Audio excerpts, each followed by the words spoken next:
La République démocratique du Congo est le deuxième pays d'Afrique par la taille, avec 2,3 millions de kilomètres carrés, et avec 80 millions d'habitants, c'est le quatrième par la population. En ce qui concerne ses immenses ressources minérales, estimées à environ 24 billions de dollars américains, le Congo est considéré comme l'un des pays les plus riches, sinon le plus riche du monde. Il possède 10% des gisements de cuivre du monde, 30% des diamants et 70% de tous les gisements de minerais de fer. Mais surtout, on en extrait plus de 50% du cobalt requis dans le monde entier, le cobalt étant un minerai sans lequel, par exemple, serait inconcevable l'industrie électronique et toute l'industrie de l'armement d'aujourd'hui qui dépendent de cette dernière. Malgré sa richesse en matières premières, ce pays est pourtant aujourd'hui un des pays les plus pauvres du monde en raison de l'exploitation, de la corruption et de guerres qui durent depuis des décennies. Et selon l'indice de développement des Nations Unies, il a même atteint en 2013 l'avant-dernière place.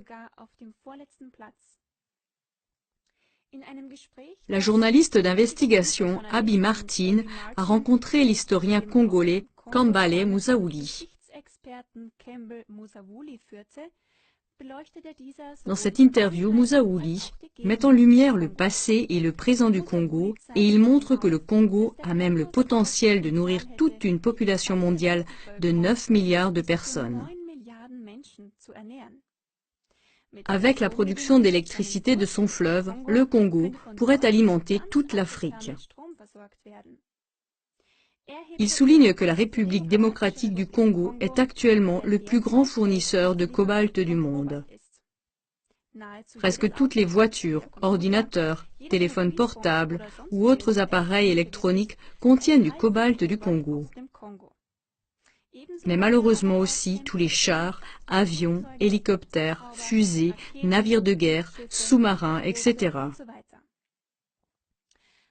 Un document stratégique de l'administration américaine indiquait même très clairement qu'il serait impossible de faire la guerre sans le cobalt du Congo.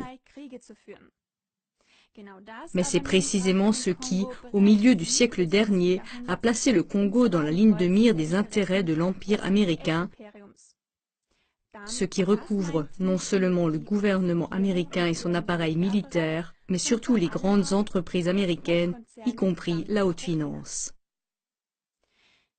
Auparavant, pendant plus de 70 ans, le Congo a presque été épuisé sous la domination coloniale belge. La moitié de la population, soit environ 10 millions de Congolais, est morte pendant cette période coloniale belge à cause de la violence et de l'oppression. Un crime, même un génocide qui, pour la plupart des gens, selon Musaouli, est resté occulté. Si le Congo a d'abord été exploité principalement à cause de son caoutchouc, il a ensuite été exploité pour son uranium de haute qualité. Sans cet uranium congolais, il n'y aurait pas eu de bombardement atomique sur Hiroshima et Nagasaki. Et aujourd'hui, c'est à cause de ces gisements de cobalt, comme cela a déjà été mentionné. Dans la seconde moitié du siècle dernier, le peuple congolais, après une lutte longue et tenace pour son indépendance, a réussi à se libérer du joug colonialiste de la Belgique et à obtenir son indépendance. La force motrice la plus puissante de ce mouvement indépendantiste a été Patrice Lumumba, le premier Premier ministre démocratiquement élu. L'un de ses principaux objectifs était que les ressources du Congo soient utilisées principalement au profit des Congolais. De lui naquit aussi le plan d'une Afrique complètement libérée et unie, les États-Unis d'Afrique. Le bonheur semblait enfin sourire au Congo. Mais cela ne devait pas se produire. Lumumba a été renversé en 1960 lors d'un putsch initié par les services secrets américains et assassiné peu de temps après action terroriste organisée par des services secrets. En outre, le pays cible est en proie à des troubles sanglants dans le but de renverser son gouvernement et de le remplacer par un gouvernement sous contrôle américain. Avant cela, ce gouvernement légitime est si massivement diabolisé par les médias grand public, non moins contrôlés par les États-Unis, que l'intervention militaire semble justifiée. Jusqu'à présent, la couverture médiatique de ces violations massives des droits de l'homme par les médias n'a pas réussi à susciter une plus grande indignation du public et les États-Unis peuvent poursuivre leur programme sans entrave. Par conséquent, diffusez cette émission encore plus largement afin que la violence et l'oppression qui ont lieu au Congo et dans d'autres pays ne restent pas occultées aux yeux de la majorité des gens. Voyez maintenant l'interview de 20 minutes que la journaliste d'investigation Abby Martin a réalisée avec l'expert du Congo, Kambale Musaouli.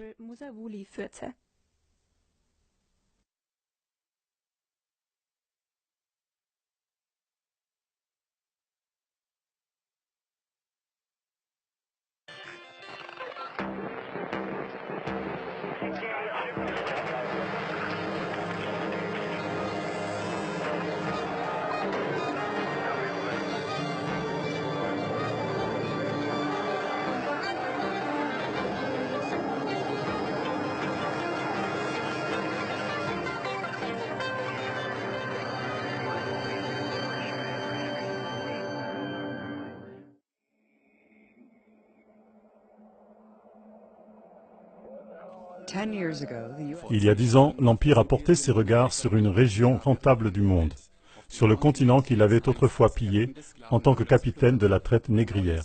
Un nouveau grand commandement militaire est né, AFRICOM. L'AFRICOM comprend 53 pays africains, y compris les îles et tous les océans. Il se compose de 4 composantes principales, toutes avec des noms intéressants. US Army Africa, US Naval Force Africa, US Air Force Africa, US Marine Corps Africa. Bien que la présence américaine sur le continent africain soit largement humanitaire, l'officier de l'AFRICOM, Rick Cook, a admis que les États-Unis étaient en guerre en Afrique depuis des années. Avec une série de bases de drones, de camps et des installations où la tradition américaine continue de former des militaires mandataires responsables d'abominables violations des droits de l'homme et d'opérations secrètes. Loin d'une guerre sous le seuil de la violence, l'AFRICOM effectue chaque jour plusieurs missions. Tous les empires voulaient posséder l'Afrique pour la même raison, son immense trésor de minéraux et de matières premières. Une grande partie de ce trésor enfoui est concentrée dans le sud de l'Afrique en République démocratique du Congo. Celui-ci compte 80 millions d'habitants, 250 groupes ethniques et plus de 700 langues et dialectes différents. Avec ces minéraux non exploités, il est considéré comme le pays le plus riche du monde, avec des réserves de 24 billions de dollars. Le Congo possède 10% du cuivre mondial, 30% des diamants et 70% du fer et produit plus de 50% du cobalt mondial. Parmi les Congolais qui risquent littéralement leur vie dans les mines de cobalt, des dizaines de milliers sont